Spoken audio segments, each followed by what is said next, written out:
Hello అందరికీ welcome back to Dolly dumplings. ఇవాల్టి video వచ్చేసి శ్రావణ మాసం స్పెషల్ అమ్మవారికి ఇష్టమైన చక్కెర పొంగల్ని ఎలా చేసుకోవాలో ప్రాసెస్ చూసేద్దాము. చాలా సింపుల్గా క్విక్గా చేసేసుకోవచ్చండి.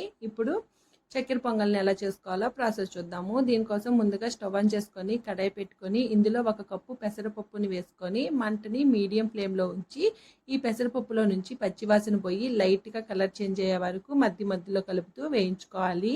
ఇలా వేయించుకొని పొంగల్ చేసుకోవడం వల్ల టేస్ట్ బాగుంటుంది. అలాగే పొంగల్కి ఒక మంచి ఫ్లేవర్ యాడ్ అవుతుందండి.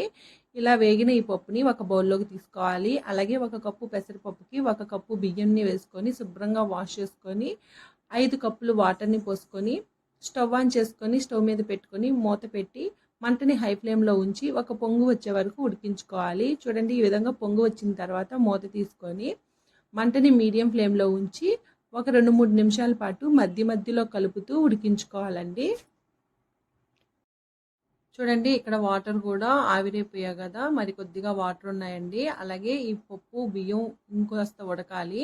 ఈలోగా మరో స్టవ్ మీద కడాయి పెట్టుకొని 2 టేబుల్ స్పూన్లు నెయ్యి వేసుకొని నెయ్యి వేడైన తర్వాత ఇందులో కొద్దిగా జీడిపప్పు అలాగే కొన్ని కిస్మిస్ని వేసుకొని మంటని మీడియం ఫ్లేమ్లో ఉంచి లైట్గా కలర్ చేంజ్ అయ్యే వరకు వేయించుకోవాలి. ఇలా వేయించుకున్న తర్వాత ఇదే కడాయిలో 2 కప్పుల బెల్లం తురుముని వేసుకొని బెల్లం తురుము మునిగే వరకు వాటర్ని వేసుకొని బెల్లాన్ని కరిగించుకోవాలి. ఈలోగా పొంగల్ని ఒకసారి బాగా మిక్స్ చేసుకొని చూడండి, బెల్లం బాగా పూర్తిగా కరిగిపోయింది కదా. ఇప్పుడు స్టవ్ ఆఫ్ చేసేసుకొని ఈ బెల్లం నీళ్ళని ఫిల్టర్తో వడగట్టి వేసుకోవాలండి. ఇలా వడగట్టుకొని వేసుకోవడం వల్ల డస్ట్ పార్టికల్స్ ఏమైనా ఉన్నట్లయితేనూ వచ్చేస్తాయి.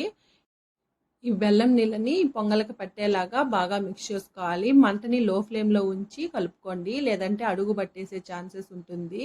చూడండి, ఇలా ఒక 2-3 నిమిషాలు ఉడికించుకుంటే సరిపోతుంది.